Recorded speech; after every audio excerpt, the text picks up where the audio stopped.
Olá pessoal, meu nome é Marcos, sou discente do curso de Engenharia Sanitária e Ambiental pela Universidade Federal do Oeste da Bahia e hoje, pelo 7º Seminário de Iniciação Científica, eu vou apresentar a vocês o projeto de pesquisa do qual sou bolsista pelo FOB, intitulado Compostagem de lodo de esgoto, resíduos de alimentos e de algodão, efeito nos parâmetros de controle do processo, transformações da matéria orgânica e qualidade do composto final. Esse projeto tem como professor orientador Maico Chiarelotto e como coautor o voluntário da UFOB, Danilo Corrado de Mello, discente também do curso de Engenharia Sanitária e Ambiental.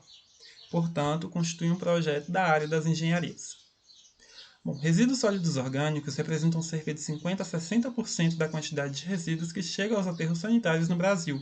ou seja, tem-se uma parcela extremamente significativa e que torna necessário buscar por alternativas que possibilitem desde o aproveitamento desses resíduos, desde a minimização dos descartes desses resíduos, até o desvio dos resíduos sólidos orgânicos de aterros sanitários. Dentre essas alternativas, a gente vai ter como promissora a compostagem, que constitui um conjunto de processos que demanda técnicas operacionais simples, que é pouco onerosa e que propicia a higienização da matéria orgânica, que por sua vez pode ser convertida num biossólido de ampla aplicação agronômica. Então a gente vai ter aí na compostagem alguns pilares que são diferenciais diante de outros tratamentos, diante de outras possibilidades, de outras alternativas para o desvio de resíduos sólidos orgânicos. Uma vez que ela é simples, ela requer poucos investimentos e ela possibilita aí a formação de um produto passível de ser comercializado futuramente.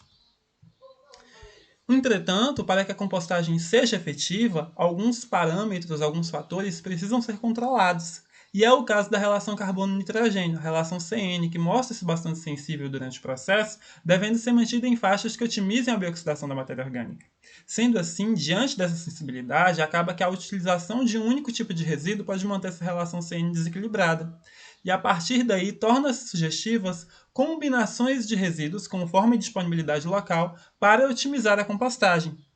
Nessas combinações, o presente trabalho utiliza como fonte de carbono principal, tendo em vista a sua larga produção no município de Barreiras, os resíduos de algodão, já que Barreiras é um município com a economia marcada predominantemente pelas atividades agropecuárias e que gera aí quantidades exorbitantes de resíduos de algodão ao longo do ano. Já como fontes de nitrogênio, em função da sua geração excessiva em ambientes domésticos, a gente vai ter os resíduos de alimentos e também o lodo de ET, que além de ter sido produzido em escalas cada vez mais crescentes, pode mostrar-se também promissor no fornecimento de nutrientes necessários a um biossólido de elevada qualidade ao final do processo de compostagem.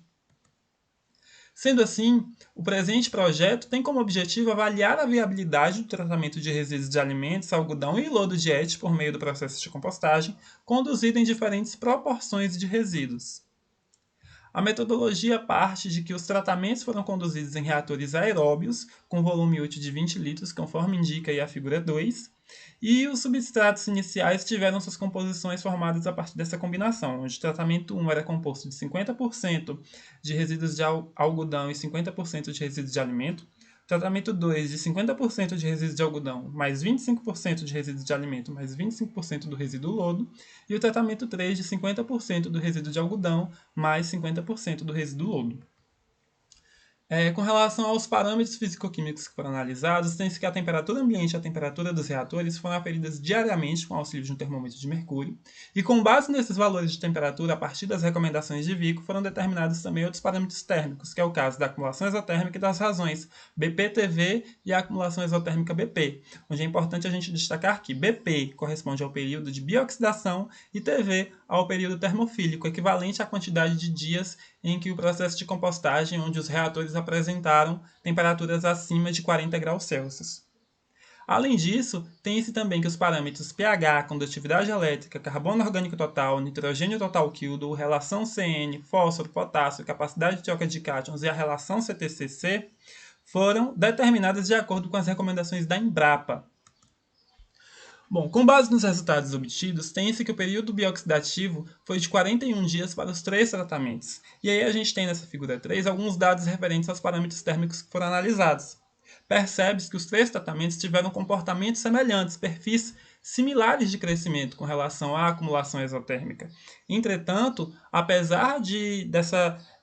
relativa similaridade entre os comportamentos, percebe-se que o tratamento 2, representado pela linha laranja, foi a que atingiu os valores mais expressivos, sendo indicativo de um processo bioxidativo mais intenso. Quando a gente analisa as razões, BP, TV e índice acumulado exotérmico BP, a gente constata novamente que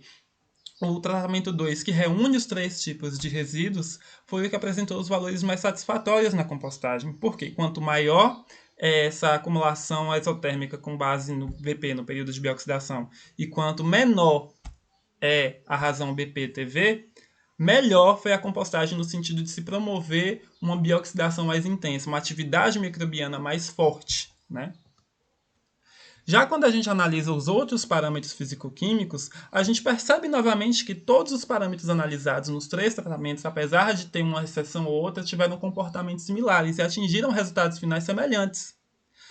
No caso do pH, a gente percebe essa questão da exceção, no que se diz respeito à oscilação de crescimento ou decréscimo dos valores finais, onde em T1 e T2 a gente tem um acréscimo no valor de pH, mas em T3 a gente tem uma redução. Entretanto, é importante destacar que, nos três casos, o pH final esteve aí próximo da neutralidade. Já para a condutividade elétrica, percebe-se que nos três tratamentos houve um aumento, sendo indicativo do aumento da concentração de nutrientes, né? E aí esse aumento da condutividade elétrica já torna sugestiva a aplicação do biossólido formado para o condicionamento de solos.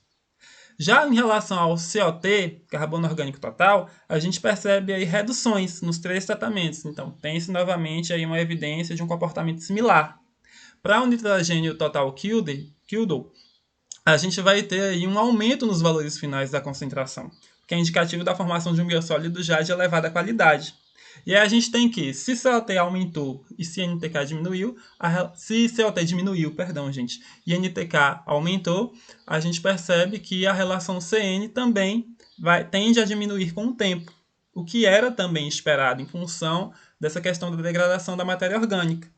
Quando a gente analisa fósforo e potássio, por sua vez, a gente já destaca que,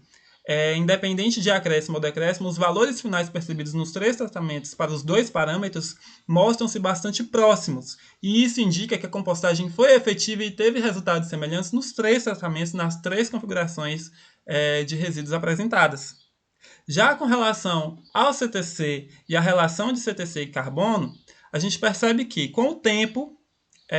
esses dois parâmetros mostraram-se crescentes, o que também é positivo, pois esses dois parâmetros estão relacionados aí à questão de umificação da matéria orgânica, de umificação do produto final. Então, quanto melhor foi essa umificação,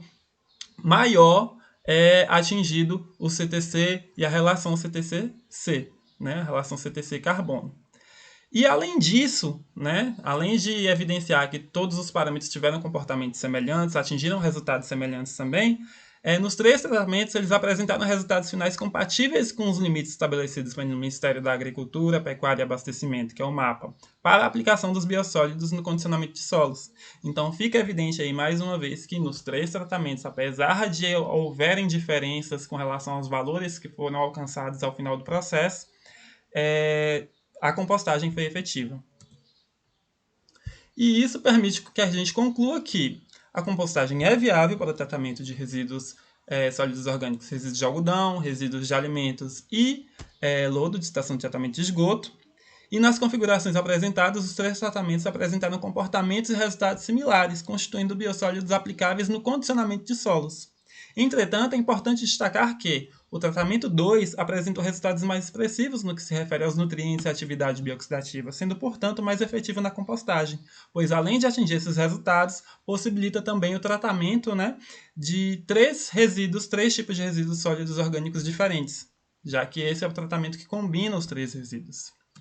E aí a gente tem as referências que foram utilizadas, no projeto, e, por fim,